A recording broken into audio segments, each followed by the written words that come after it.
Nós lemos no início do culto a palavra do filho pródigo, e a gente fica imaginando qual tem sido a realidade do relacionamento filho e pai, pai e filho, desses nossos dias atuais. Percebemos que tanta coisa tem mudado, às vezes ocorre um distanciamento, uma quase frieza nas ações, na aproximação, nos abraços que pouco existem, no envolvimento que tem ocorrido de forma tão pouco. Já perceberam isso? O que será que está acontecendo? Talvez a moderação, a nostalgia que envolve um dia como esse, o Dia dos Pais, tenha tirado de nós a oportunidade de enxergar e de falar diretamente sobre nós mesmos, sobre como tem sido de verdade a realidade de muitos pais e também de muitos filhos.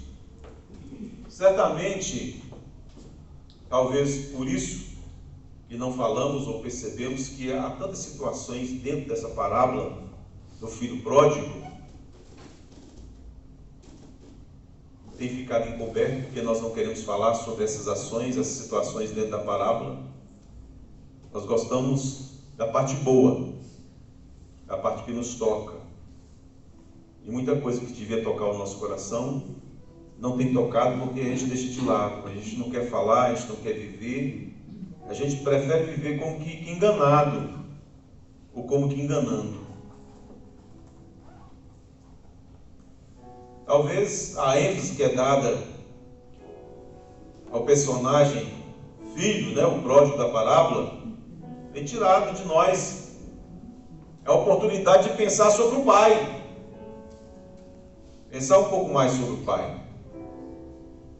Então o pai, ele deixa de ser mesmo um dos atores, se nós podemos citar assim, principais, para ser somente um coadjuvante.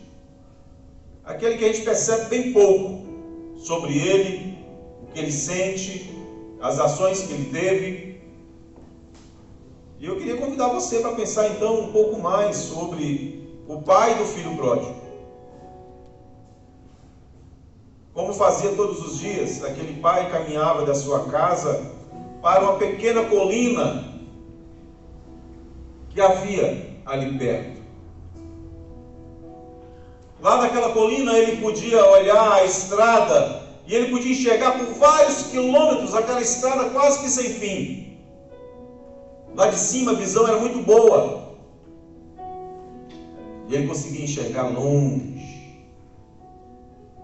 Ele sempre pensou, ele desejou, ele esperou que a qualquer momento ele veria lá naquela estradinha uma figura familiar dentro do caminho, chegando mais perto.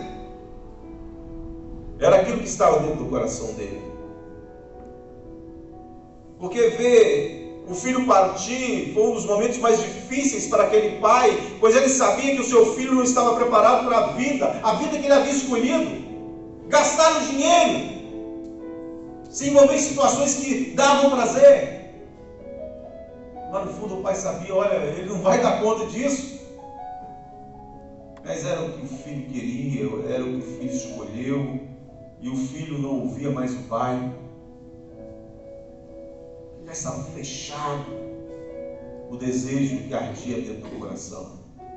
Pegar o que era seu, sair pelo mundo, sair conhecendo novas pessoas, novos lugares. Mas o pai lá no fundo do coração não conformava com aquilo. Será que vai acontecer com esse meu filho? Será que ele vai retornar um dia? Esses eram alguns pensamentos que passavam pela cabeça daquele pai ao ver o filho partir, ao ver o filho ir embora. E eu fico imaginando, pensando em nós hoje, quais são as nossas reações quando os nossos filhos querem ir embora. Quando nossos filhos começam a ter as suas próprias opiniões, não dependem mais da gente. não ouvem mais os nossos conselhos.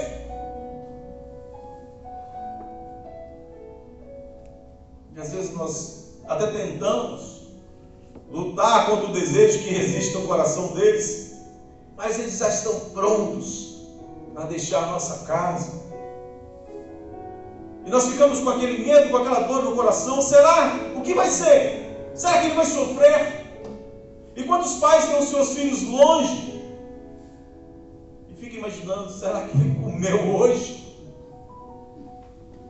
Será que ele não está passando frio?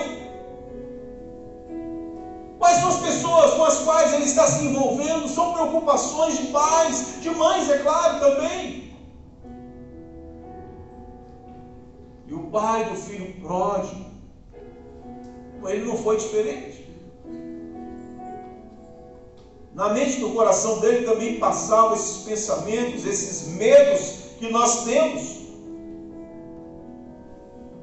Porque nós sabemos que famílias são a base da nossa vida. E a parábola do filho pródigo fala de um filho que foi perdido e depois foi encontrado. Embora essa parábola mostre muitos detalhes sobre uma família, no final, uma verdade se destaca: a paciência de um pai para o filho a quem ama, o amor de pai. Algumas vezes nós ensaiamos em dizer para os nossos filhos, muitas vezes nós não dizemos, mas vem aquela, assim, quase que saindo, né? Você vai ser pai um dia, você vai ser mãe um dia. Não é assim que a gente faz? Porque só sabe quem é. Só sabe quem passa por isso. Não é mais somente a sua vida, a vida do seu filho está do lado, enganjada com a sua. É o papel de pai, de amar, de querer bem, de conduzir, de dar a mão e ensinar o caminho. Mas aquele filho tinha escolhido viver longe do pai.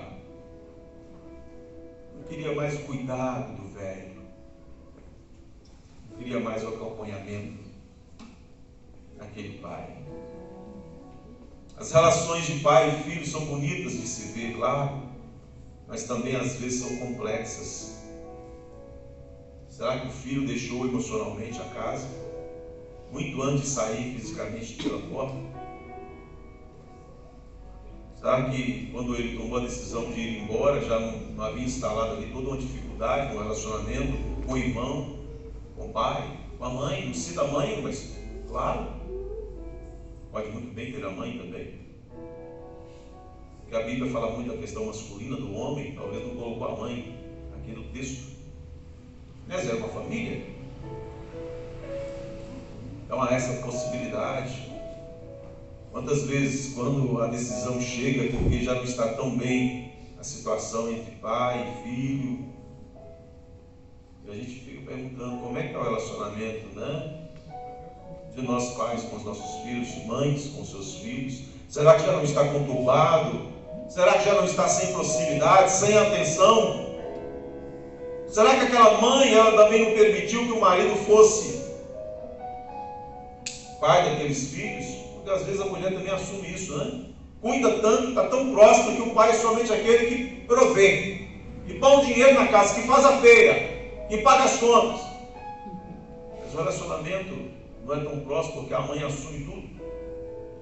Sem querer criticar a mãe aqui, mas é uma realidade das nossas vidas, é assim que acontece. E o pai às vezes fica na retaguarda, e ele se acha suficiente quando ele compra, quando ele cumpre os compromissos. E a vida vai continuando. Mas são situações que a gente precisa pensar também. Quanta coisa pode ter acontecido naquela casa. Hoje, quanta coisa acontece. As dificuldades, as desavenças, as disputas, as intrigas que há em toda a família. Isso é natural que isso acontece. E se você fosse o filho, o que você faria numa situação daquela? O orgulho iria impedir você de voltar para casa, de restaurar um relacionamento? Talvez você realmente se encontre no presente numa posição semelhante à daquele filho. filho pródigo da parábola. Quem sabe você está como o pai daquele filho pródigo. São possibilidades, mas manter-se distante nessa época de coronavírus é o mais viável, o mais distante em termos de sentimento, de emoções. A distância é pior do que estar perdido, porque você pode estar convivendo com uma pessoa, ver ela todos os dias, diz um bom dia todos os dias, vai com Deus todos os dias, mas não toca, não olha nos olhos, não pergunta: e aí, como é que está lá na escola? Como é que está seu namoro? Está tudo bem? Não há mais nada, porque virou um rito dentro de casa. E quantos pais e filhos estão vivendo assim? E quando eu trago para essa palavra da noite, que é sobre os pais, mas que alcança nós, todos nós, filhos, esposos, esposas, é porque é importante não ter distância, é importante ter aproximação, preocupação, o interesse de saber como é que o outro está. Nós precisamos parar de olhar somente para os nossos filhos no computador, lá no tablet, lá no smartphone, e chegar na porta e olhar e ver que eles estão ali atarefados e falar assim: está tudo bem, porque eles estão aqui dentro.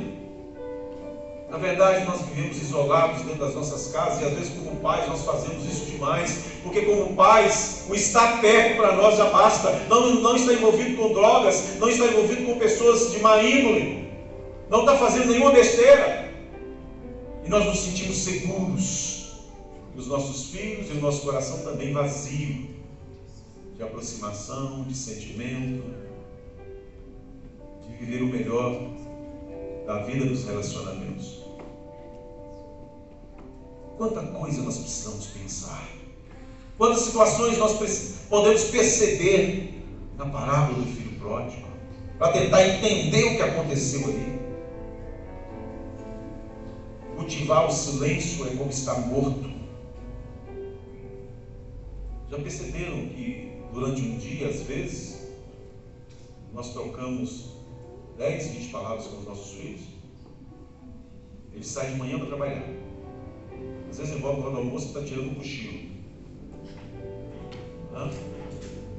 Aí à tarde ele vai para o curso, está atarefado novamente. À noite você está cansado, você deita logo, ele vai para o quarto, fecha a porta, vai olhar as redes sociais, jogar um Free Fire. É o vício, no momento. Né? Não é brinquedo não, né? Essa outra parte deixa eu pôr da mensagem, viu? Mas eu estou tentando mostrar para vocês o distanciamento que há. Nós não trocamos nem palavras com os nossos filhos, com os nossos próximos. É algo muito sério. E a gente precisa levar em conta isso, porque nós não estamos vivendo de verdade a aproximação necessária. E então isso é uma preocupação dos filhos e também dos pais, das mães.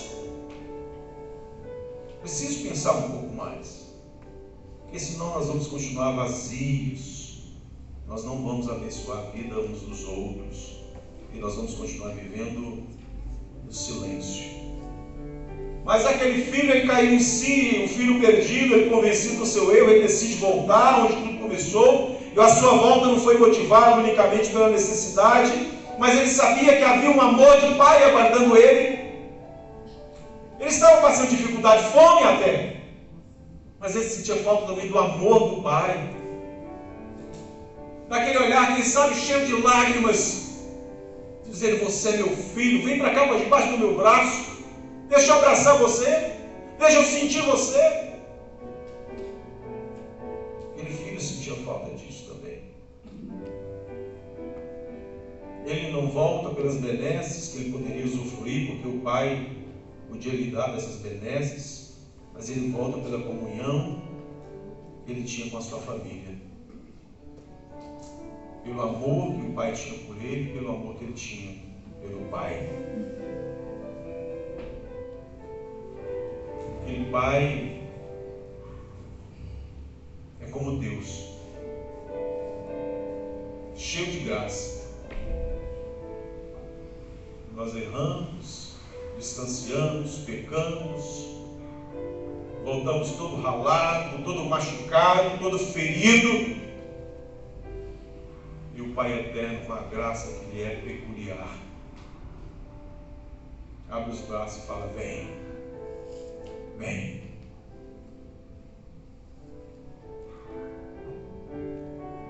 Passa um filme na mente, no coração daquele pai.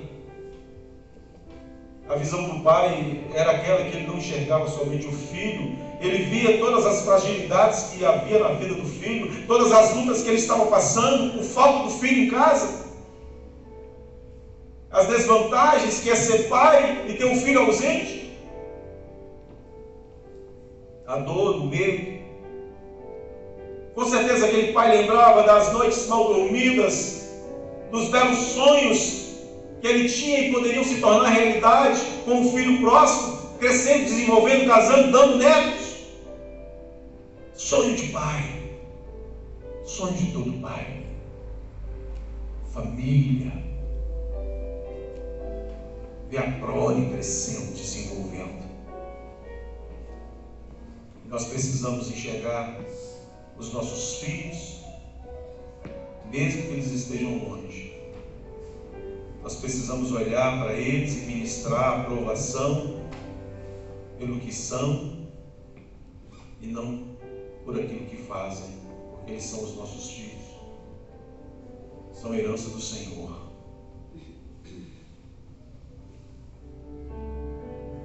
A prece do pai, e ele saiu correndo, e não é de admirar, ele não sabia, mas e se o filho, aquela figura que ele encontrou tão de longe, não fosse o filho? Se ele não chegasse, se ele mudasse de ideia e voltasse para trás, não, eu não posso voltar, o meu pai não vai me receber.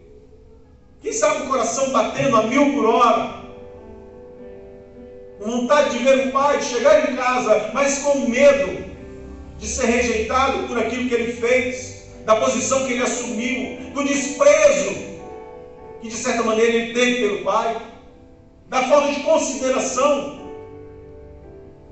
que ele teve com aquele pai bondoso, aquele pai que ama.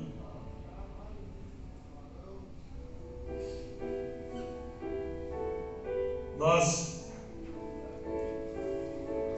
não conseguimos imaginar muitas coisas quando nós não vivemos essas coisas. Mas quão dolorido é ser deixado para trás enquanto pais, enquanto mães. Eles estão indo porque estão alçando novos voos. Eles estão indo porque querem crescer também, querem ser alguém, querem se tornar pais e mães. Mas nós queremos prender os nossos filhos junto a nós. Porque para mim, para você, pai, mãe, os nossos filhos não crescem. Nós enxergamos eles, mesmo depois de adultos, ainda como crianças, como pessoas que necessitam de cuidados. Não é assim? E toda essa nossa conversa, toda essa palavra, pode levar você a pensar que, poxa vida, ser pai não é bom. Ser pai não é bom, a gente sofre.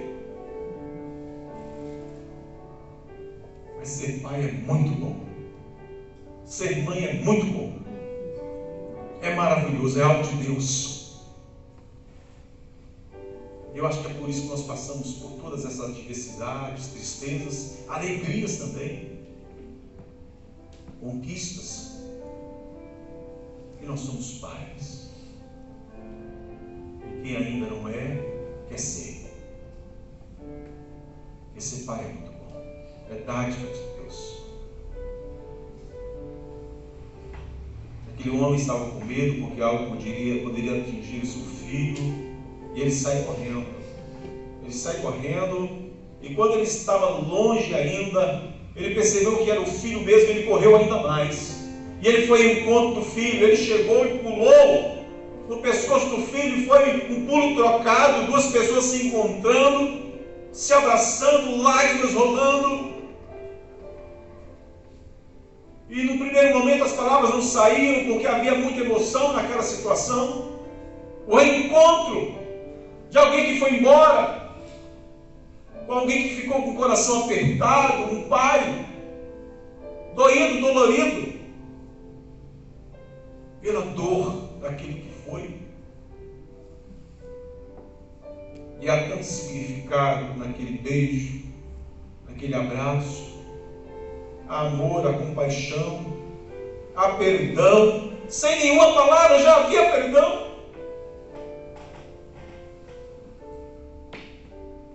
Porém, tu, Senhor, és um Deus cheio de compaixão e piedoso, sofredor e grande em benignidade e em verdade. Salmos 86, 15. O pai correu, abraçou o filho, beijou, um abraço de acolhimento, de aceitação. Entre o amor e a espera, quantas palavras foram resumidas naquele abraço. Graças a Deus você está aqui. Lágrimas, mas também a aprovação do pai. O pai da parábola conheceu seu filho ainda distante. Apesar do cheiro, da aparência, da sujeira, ele não quis nem saber. Ele abraçou o filho, ele beijou o filho sem resistência, sem perguntar ainda como foram os dias que aquele filho passou. Não, eu não quero saber ainda. Eu quero viver esse momento de ter o meu filho nos meus braços. Eu quero cuidar das feridas possíveis. Eu quero ser um pai diferente. Eu quero atuar de forma diferente na vida do meu filho agora. Porque quem sabe não foi eu que errei. E nós precisamos, como pais, reconhecer o nosso erro muitas vezes. E dar o braço a você e falar: filho, me perdoa, eu errei com você. Assim como o filho também quer me fazer. Perdão que gera aproximação. Aquele pai não brigou, ele não discursou sobre o pedido de perdão do filho, mas ele agiu ordenando que fosse dada uma roupa nova para ele, um anel, uma sandália, e que uma festa fosse feita. Aquele filho estava perdido, foi achado. Foi achado. Nós precisamos festejar e nos alegrar com os nossos filhos. Nós precisamos festejar, primeiro, a existência deles, a particularidade, a peculiaridade de cada um. Depois, festejar as conquistas que eles têm